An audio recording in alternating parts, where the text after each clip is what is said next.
Vou chamar o pastor Diogo, pregador da noite, amém?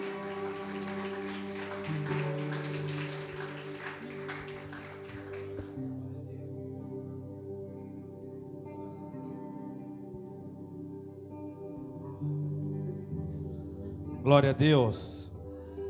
Boa noite, amada igreja. Shalom para todos.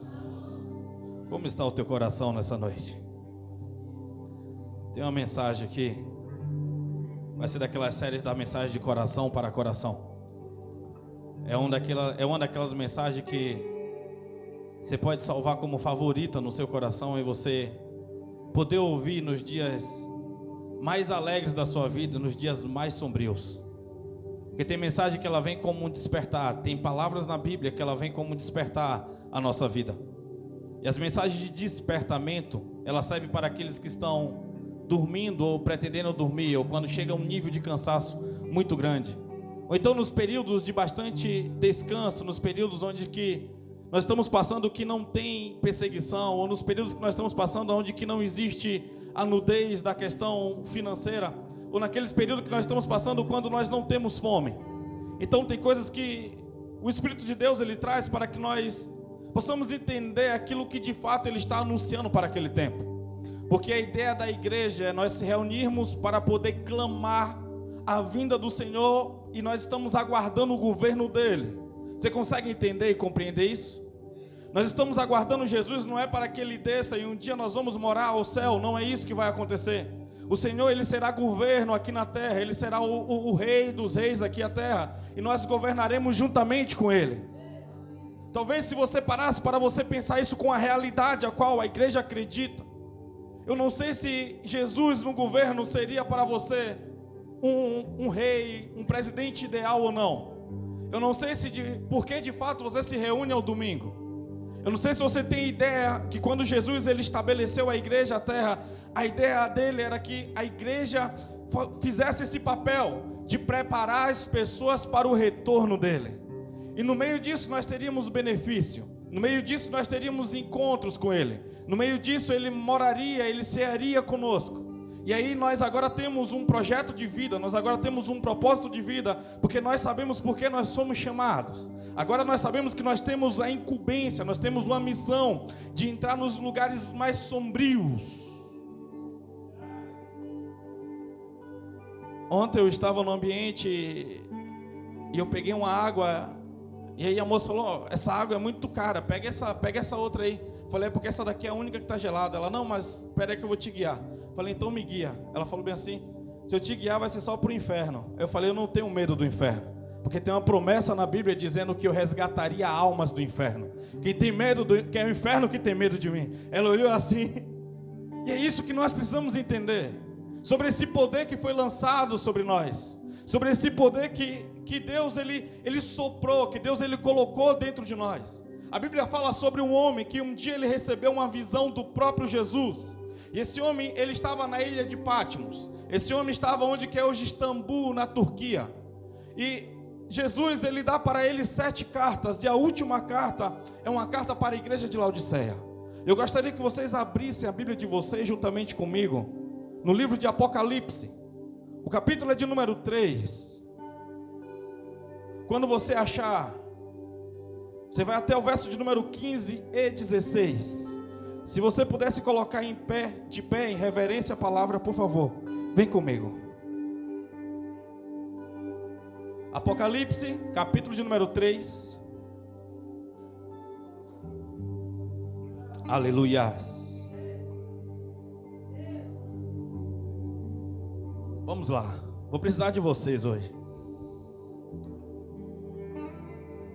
Eu mandei um vídeo, um Reels para algumas pessoas. Nesse Reel ele falava sobre o pastor Lucinho Barreto fazendo uma crítica à igreja na fase que ela está passando, onde que ela canta um hino que nós também temos costumes de cantar aqui, falando que nós estamos dispostos a gastar a nossa vida, perdendo coisas com alegria.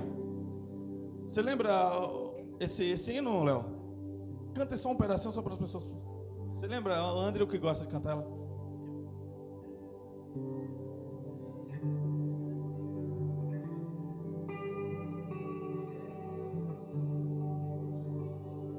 Vem aqui, vem aqui.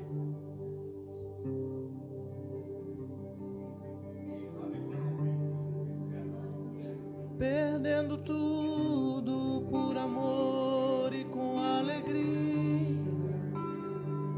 dono dos meus dias, e por Ele que eu estou gastando a minha vida, perdendo tudo por amor e com alegria, dono dos meus dias. Certo. Você sabe o que você cantou nesse momento? Perdendo as coisas para poder servir o Senhor com amor e alegria. Você não consegue perder um evento, você tira logo o culto da agenda. Aí você tem a cinicidade de cantar isso e chorar na hora do louvor. Sabe, isso eu falei eu mandei assim e Gabi respondeu, falou: pastor, a igreja realmente, de modo geral, a igreja está ficando fria. Eu falei: glória a Deus. Por quê? Porque a igreja hoje está morna, e morna o Senhor vomita. Então Jesus, ele aconselha que é melhor estar quente ou fria. Eu falei, a mensagem de hoje acabou de chegar aqui, Gabi. Então vamos ler aqui que hoje Deus, ele vai te pegar. Se você tiver juízo, você vai embora antes de começar essa pregação. Amém? Vamos lá. Aleluias, glória a Deus. Apocalipse 3, verso de número 14. Eu vou ler tudo aqui, do 14 em diante, porque vale a pena. São apenas 8 versículos. Ao anjo da igreja em Laodiceia, escreva. Espera aí que antes tem um rito nosso. Quem achou, dá um glória a Deus bem forte. Vamos lá.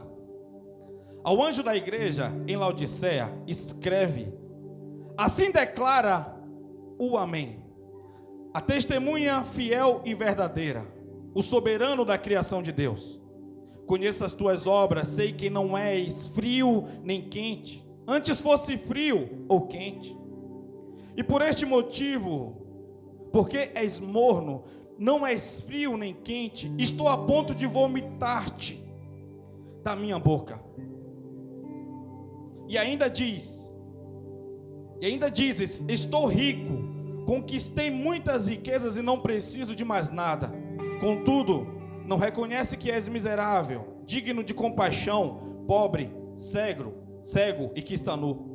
Portanto, ofereço-te este conselho: adquire de mim ouro refinado ao fogo, a fim de que te enriqueças, roupas brancas, para que possas cobrir tuas vergonhas, nudez, e compra o melhor colírio, para que ao ungir os teus olhos possa enxergar claramente. Eu repreendo e corrijo a todos quanto amo. Se, pois, diligente e arrepende-te. Eis que estou à porta e bato. Se alguém ouvir a minha voz e abrir a porta, entrarei em sua casa e cearei com ele e ele comigo. Ao vencedor, eu lhe concederei que se assente comigo no meu trono, assim como eu venci e me assentei com meu Pai no seu trono. Aquele que tem ouvidos, compreenda o que o Espírito revela à igreja.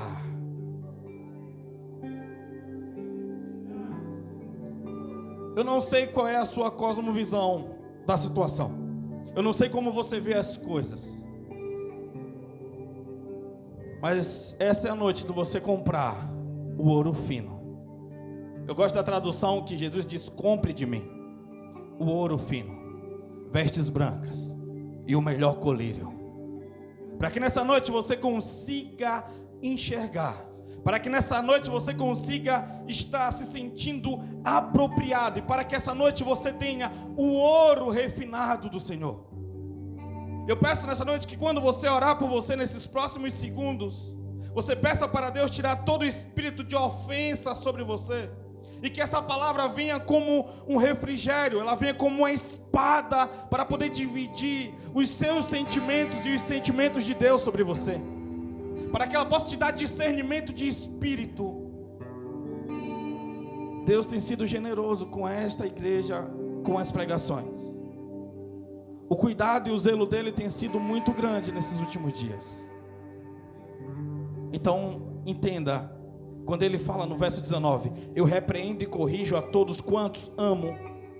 Se pois diligente e arrependa-te. Vamos lá. Talvez você tenha algumas restrições nesse momento. Você pode começar a orar enquanto eu ministro sobre vocês. Talvez você tenha algumas restrições. Talvez você tenha alguns excessos de culpa. Talvez você tenha alguns sobrepesos nos seus ombros. Talvez você está carregando uma carroça de tristeza amarrado à sua cintura.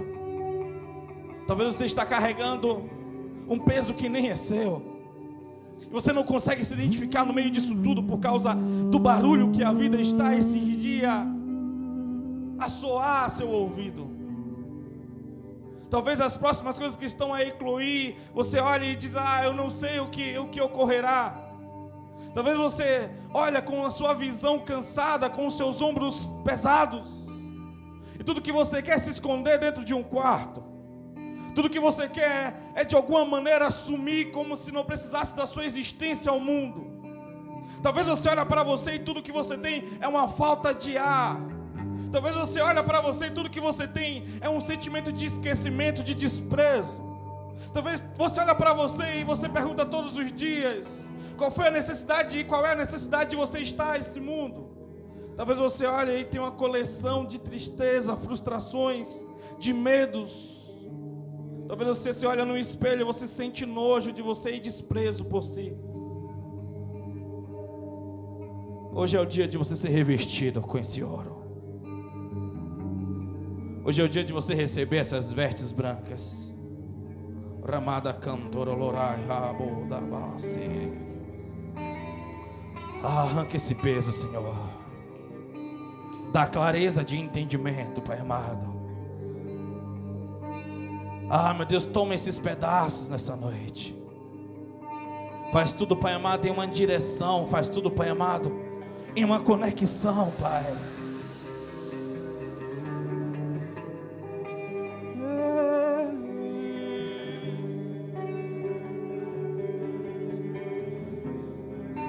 Que as suas alegrias não sejam esporádicas por causa de alguns eventos ocorridos, mas que a sua alegria seja uma pessoa.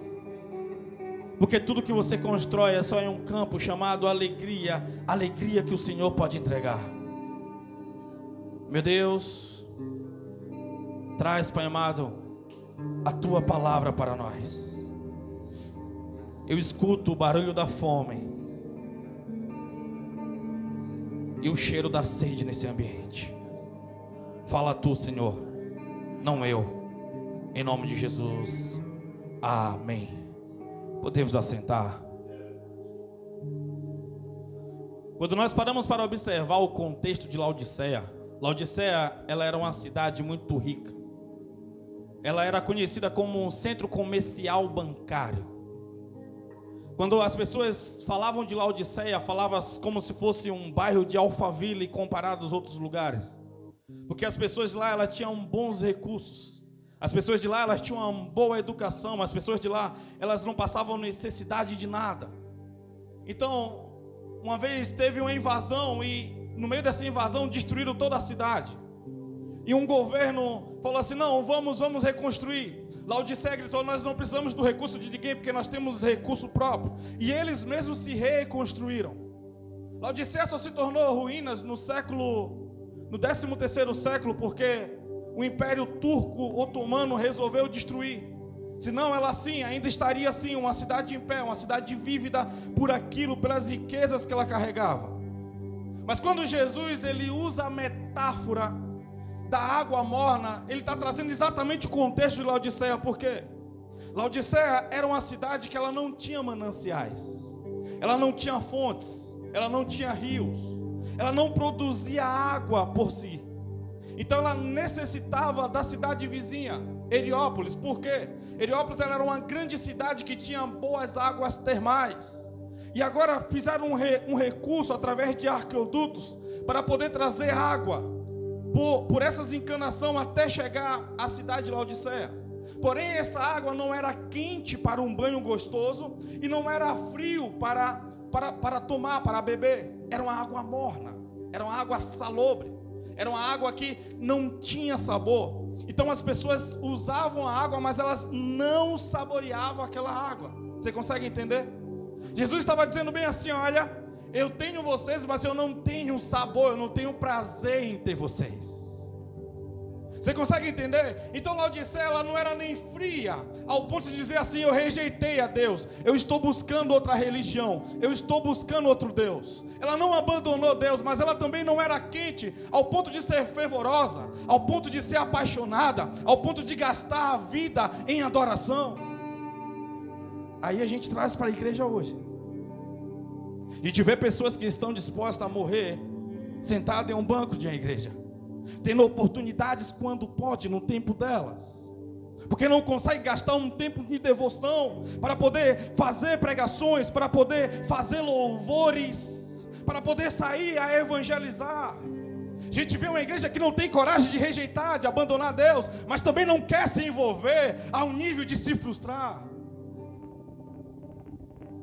Pessoas que não servem um diaconato porque tem vergonha de passar com a salva aos corredores. Você consegue entender? E não é ninguém que falou isso. Enquanto eu orava ali, Deus ele traz algo sobrenatural. Eu quero que você entenda coisas bobas, só para você poder entender o nível de Laodiceia, a nossa igreja hoje. Não foi ninguém que chegou para mim e falou: pastor, eu tenho vergonha. Eu falou para alguém e alguém me falou. Pelo amor de Deus, por favor. Eu quero que você entenda o nível a qual Laodiceia estava vivendo. E a água ela vinha morna, porque até atravessar todo aquele corredor, os arquedutos, ela perdia todo o sabor. Eu quero perguntar para vocês nessa noite: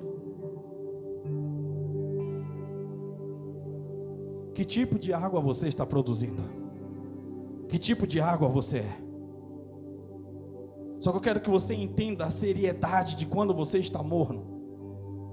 Porque Jesus, o próprio Jesus está dizendo bem assim: olha, eu estou querendo, eu tenho vontade de vomitar vocês.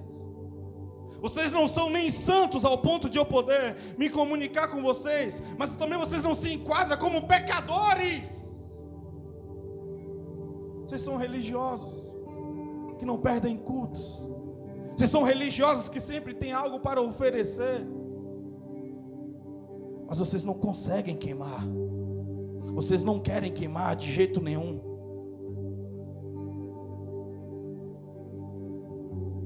Em Laodiceia tinha um império chamado Tupac. Tinha os sultãos de lá, eram homens muito ricos. E o que acontece? Como a família era muito grande, os sultãos agora resolveram matar os irmãos dele. Eles matavam a sangue frio, eles chamavam mercenários e matavam. Então, teve uma morte lá que foi muito feia. Então, o conselho chega e fala: é melhor assim, faz o seguinte, os irmãos novos que chegarem agora, deixa eles presos em uma gaiola, chamada Gaiola Dourada.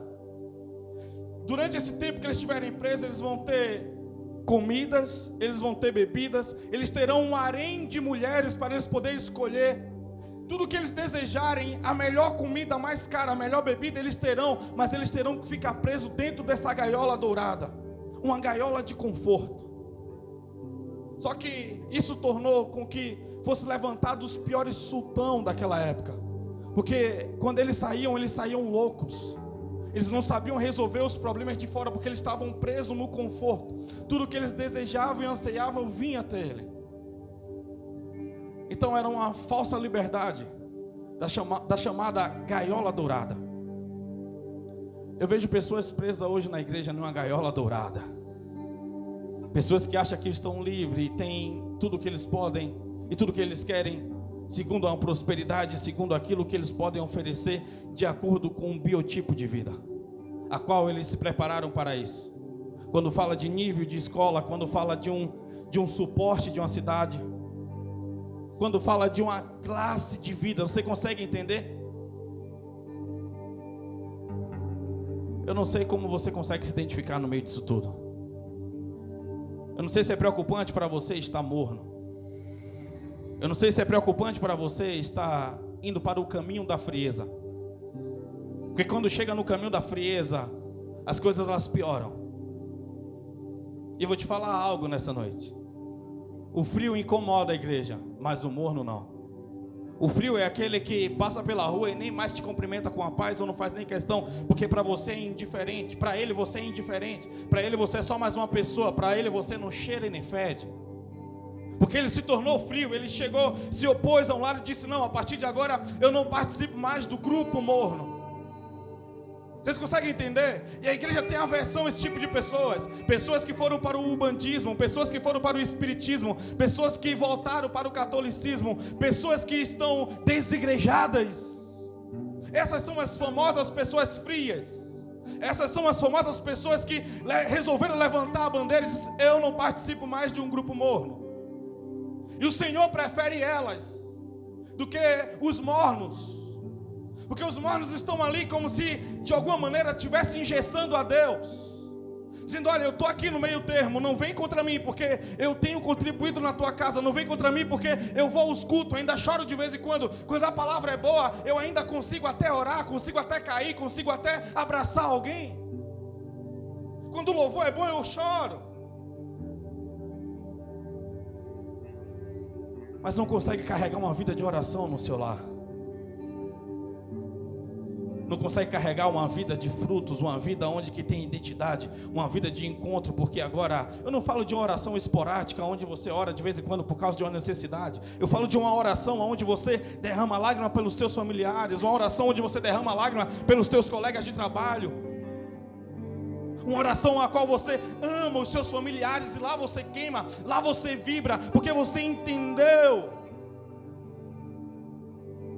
E eu inicio a pregação aqui dizendo para vocês: não foi a primeira carta que Jesus entregou à igreja de Laodiceia. Lá no livro de Colossenses capítulo 4, verso de número 16, ele diz assim: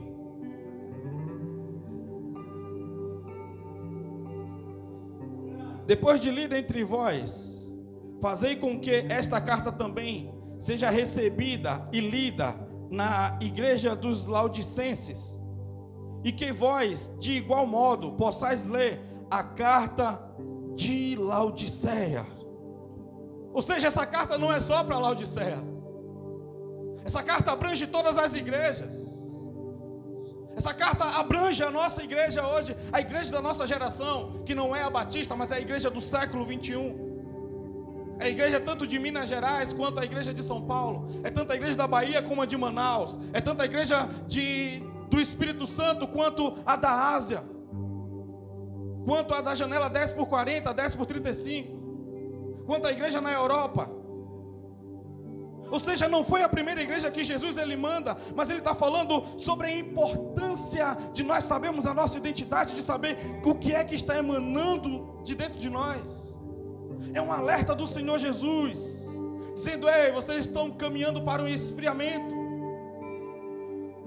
vocês estão caminhando para um lugar de morte. Sabe por quê? Só é colocado para fora aquele que esteve dentro um dia. Jesus ele está dizendo: eis que estou à porta e bato. Essa pregação não é para pessoa mundana, são para cristãos. Só é colocado para fora aquele que um dia ele teve dentro.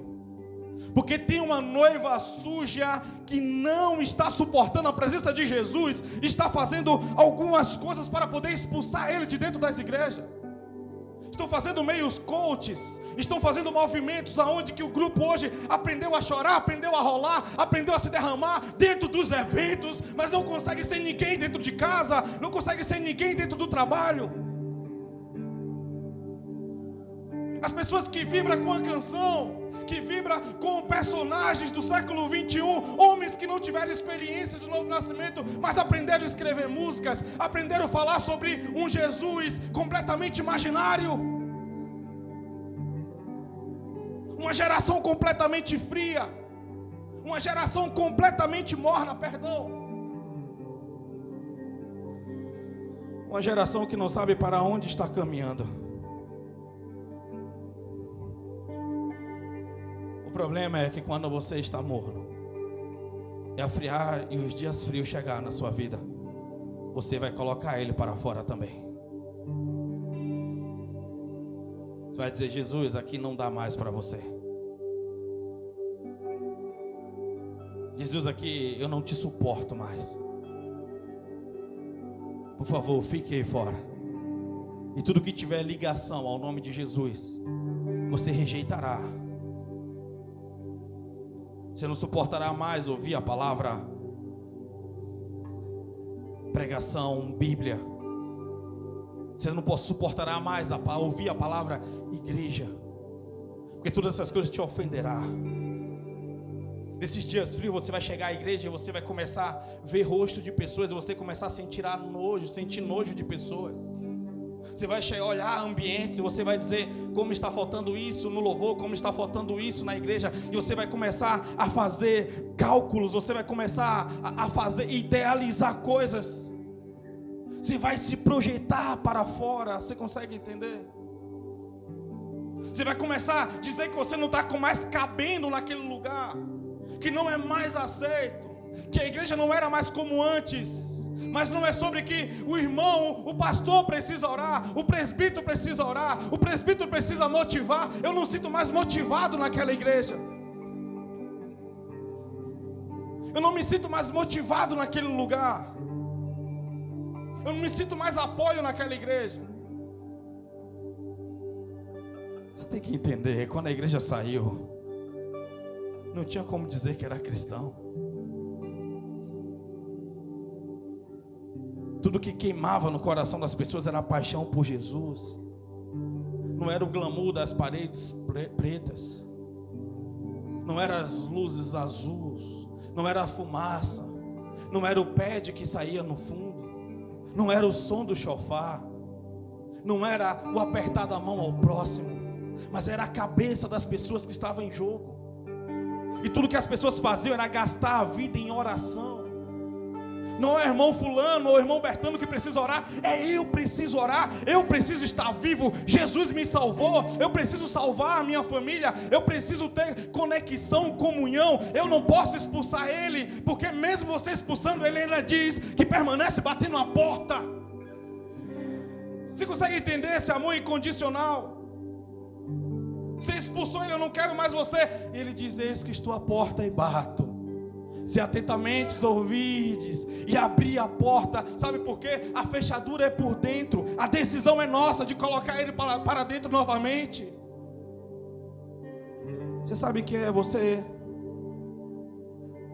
está namorando, você está noivo, e você tem planos, e de repente o noivo, a noiva chega para você e diz: eu estou amando outro. Você não é mais o amor da minha vida. Por isso que a igreja é comparada com o noivado, com o relacionamento, com um casamento. Por isso que Jesus disse que nós somos noivos dele, somos noiva dele. Porque fala sobre esse nível de relacionamento. Toda vez que você escolhe outras coisas, está dizendo: Jesus, eu tenho um outro amado. Alguém conseguiu suprir aquilo que você não foi capaz. Alguém conseguiu fazer aquilo que tu não é capaz. Alguém chegou com um perfume melhor, alguém chegou com propostas melhores, alguém chegou me acobertando de forma que você não conseguiu.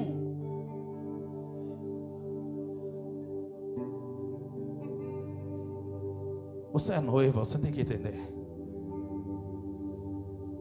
O noivo está cheio de plano para você.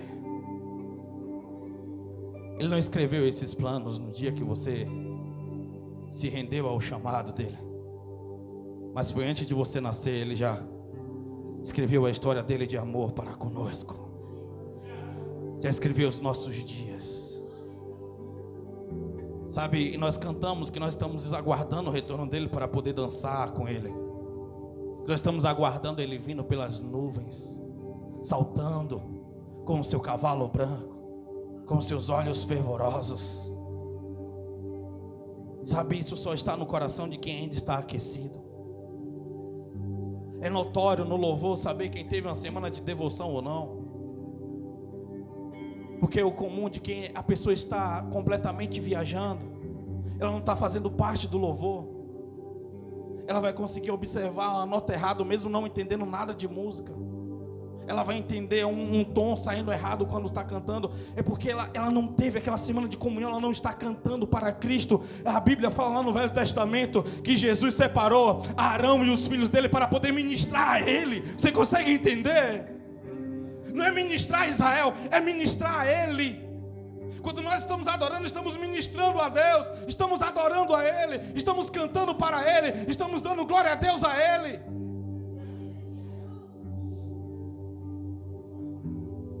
Quando eu entendo que Ele não ouve a minha voz quando eu canto, mas é a essência que exala de mim. Quando eu dou um glória, não ecoa e fica preso nas quatro paredes, mas sobe uma fumaça às narinas dEle. Quando eu entendo que eu sou amado por esse noivo, quando eu entendo que Ele sabe no que eu iria errar e mesmo assim Ele me ama, mesmo assim Ele ainda está ceando comigo, mesmo assim Ele está sentado à mesa comigo. Você consegue entender?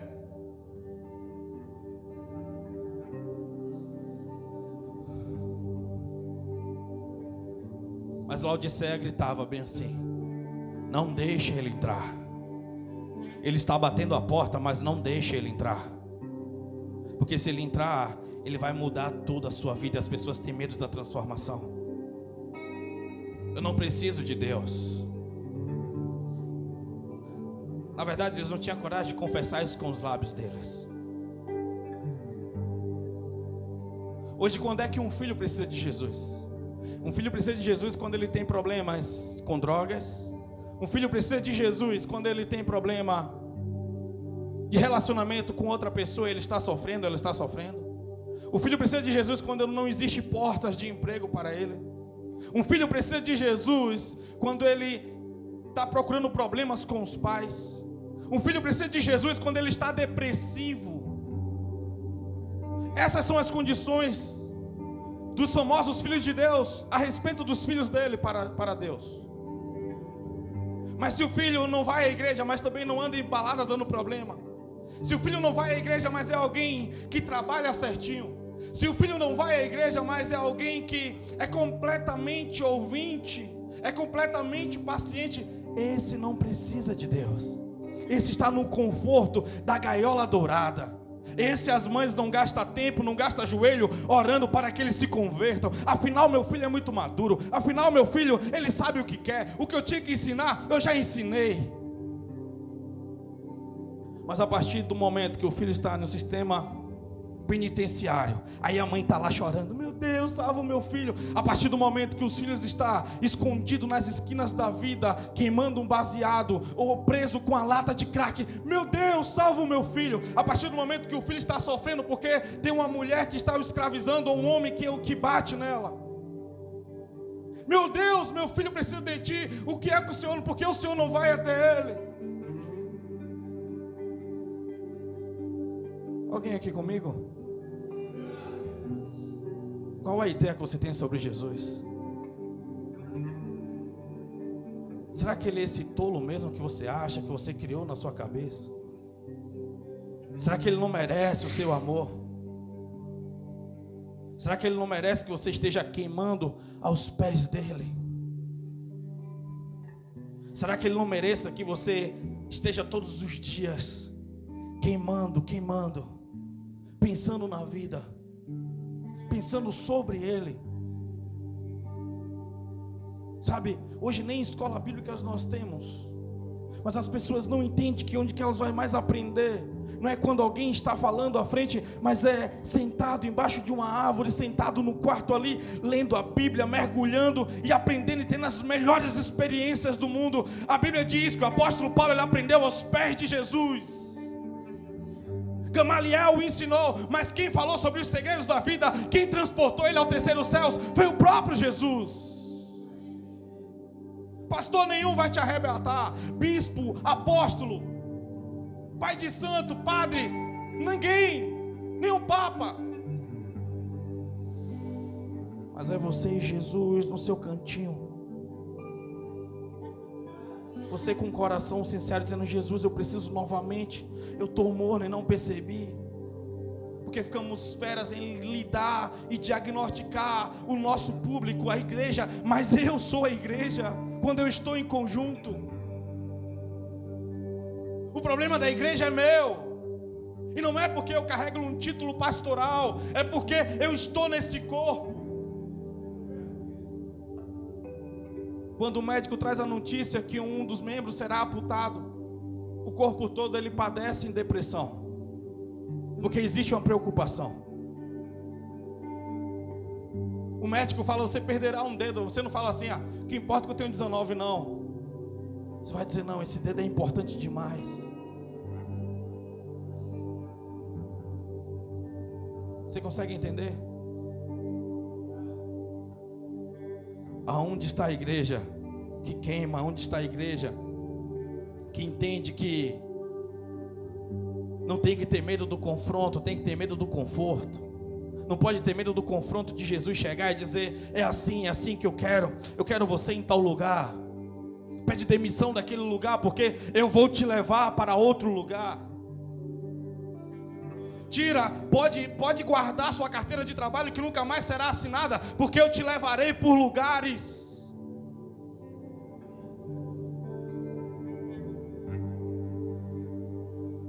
Nós temos que entender que nós recebemos uma missão de Jesus. A agenda de Jesus, para Jesus hoje na nossa geração é quase zero, neutra. A gente vê um corpo que ele se dispôs a não queimar. Não tenha medo da mudança que Jesus ele causará na sua vida. Não tenha esse medo, por favor. Não tenha esse medo de Jesus pegar e te arrancar você do conforto, tirar você da gaiola dourada. Porque tem um universo. Sabe qual é o problema? O problema é que Laodiceia falava bem assim: eu não tenho roupa, eu não tenho necessidade de roupas, porque eu abro meu guarda-roupa e meu guarda-roupa tem os tecidos, as sedas mais finas. E Jesus olhava para eles e dizia assim: vocês estão nus. Eles falavam: não, eu não preciso de ouro, porque o meu cofre tem as melhores pérolas, o meu cofre tem os melhores cristais, o meu cofre tem os melhores ouros. E Jesus vira para ele e fala: compre ouro, compre o meu ouro, porque vocês estão pobres. Eu estou vendo tudo e o sistema está corrompido. Aí Jesus fala: ei, compre o melhor colírio, que você não está enxergando nada.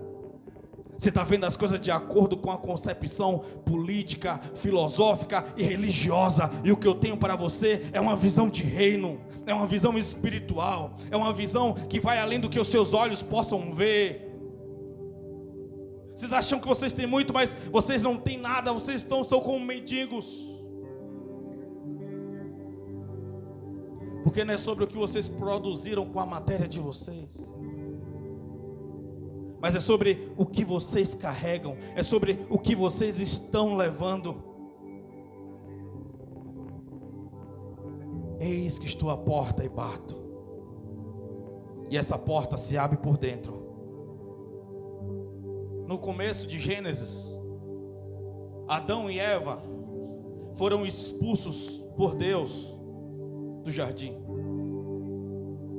Mas no livro de Apocalipse, o homem expulsou Deus do coração deles.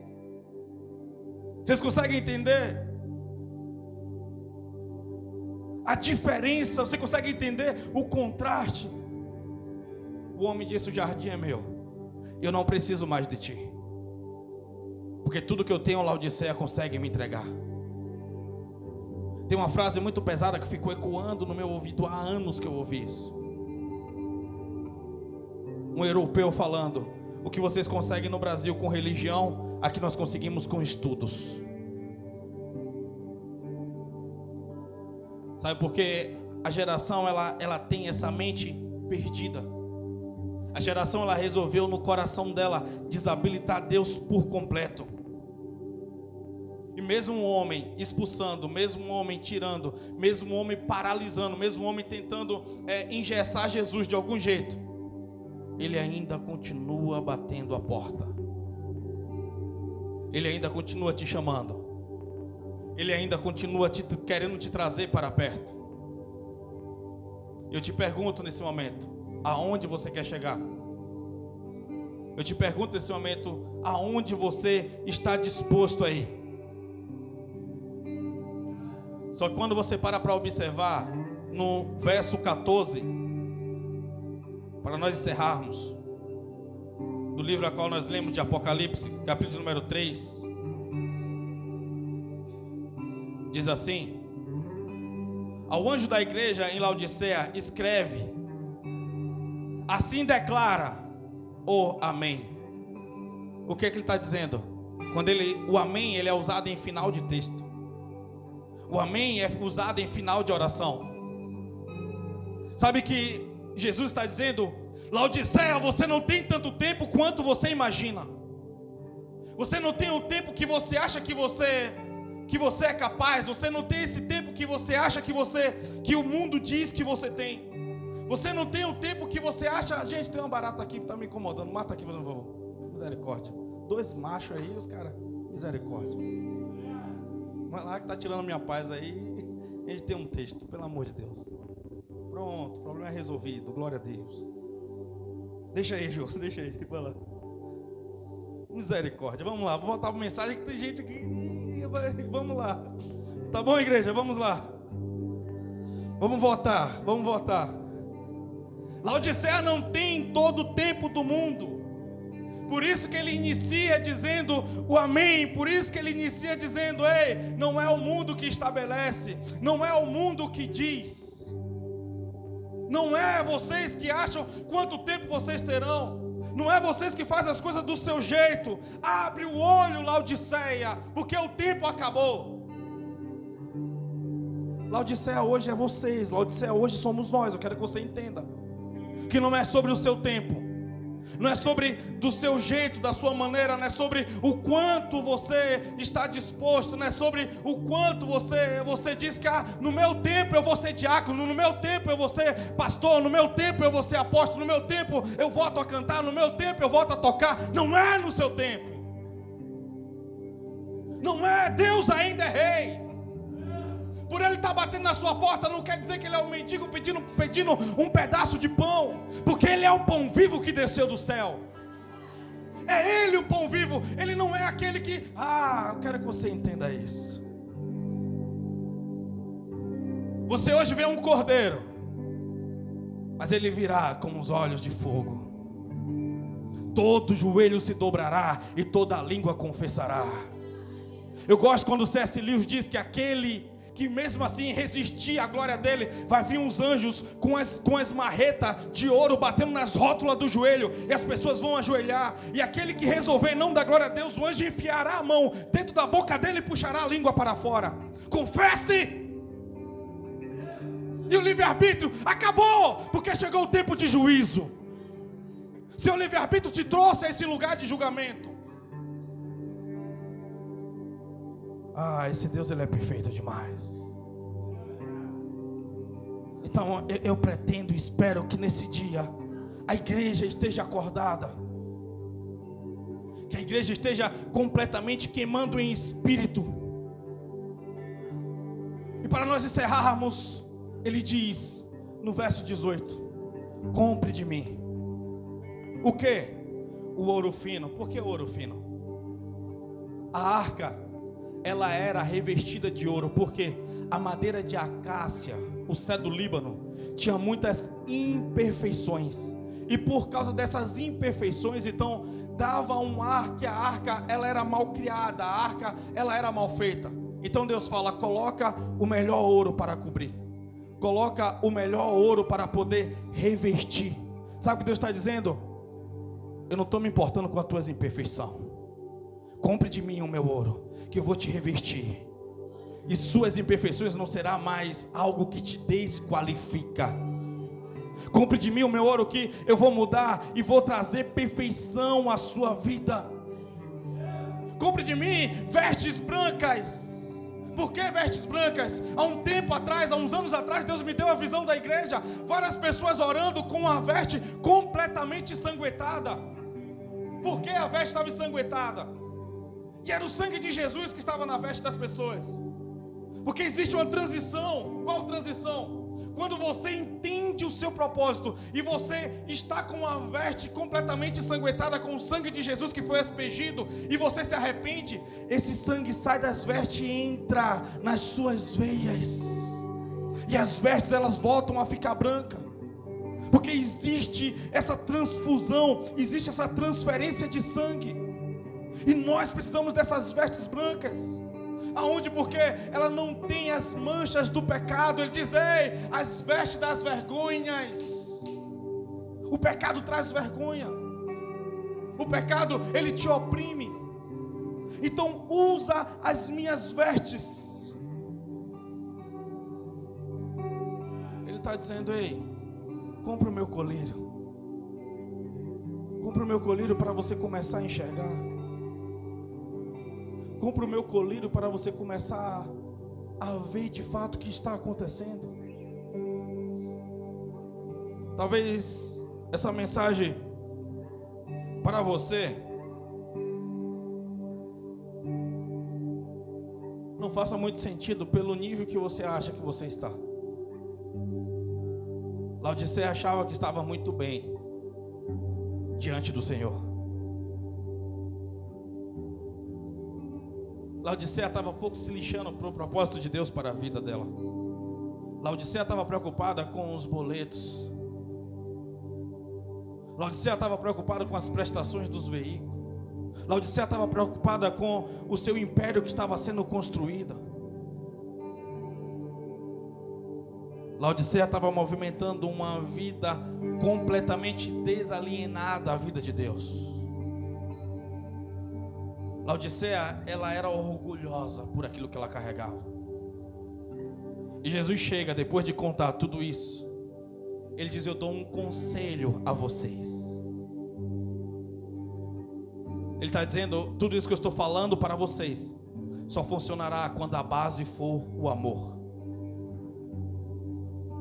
Ele estava dizendo: sabe por que eu estou corrigindo vocês? Porque eu amo vocês.